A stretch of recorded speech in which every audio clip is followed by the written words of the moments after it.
In 1779, Continental soldiers marched into one of the richest agricultural valleys on the northern frontier.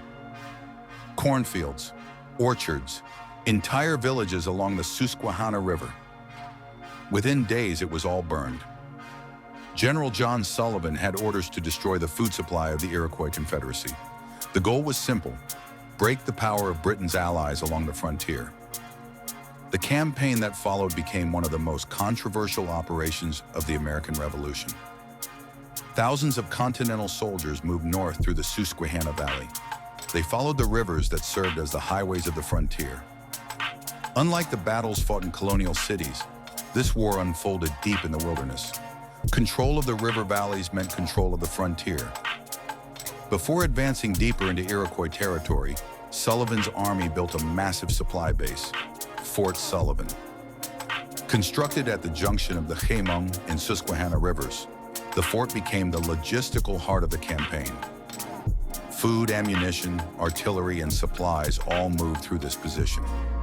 Everything depended on the river. From Fort Sullivan, the army marched west and north into Iroquois territory. One of the major battles occurred near present-day Elmira, New York, the Battle of Newtown. Sullivan's forces defeated a coalition of loyalists and native warriors. The path into the interior was open. What followed was a scorched earth campaign. Villages were burned, food supplies destroyed, fields of corn and orchards cut down. More than 40 settlements were destroyed during the expedition. Entire communities were forced to flee. Many survivors fled north toward British positions near Fort Niagara, where they faced a brutal winter with little food. Today, the Susquehanna River flows quietly through valleys and farmland, but these river bends once carried armies and smoke from burning villages.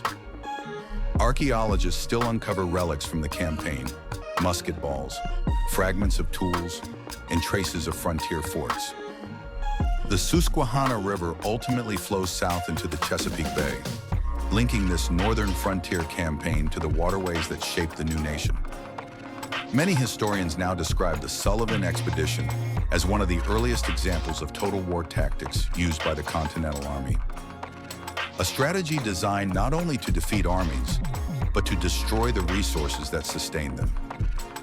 The scars of that march remain written across the landscape of the Susquehanna Valley. A reminder that rivers often carry more than water. They carry history. If the water remembers it, we'll tell it. Subscribe to River Realm Life for more forgotten stories hidden across the Chesapeake watershed.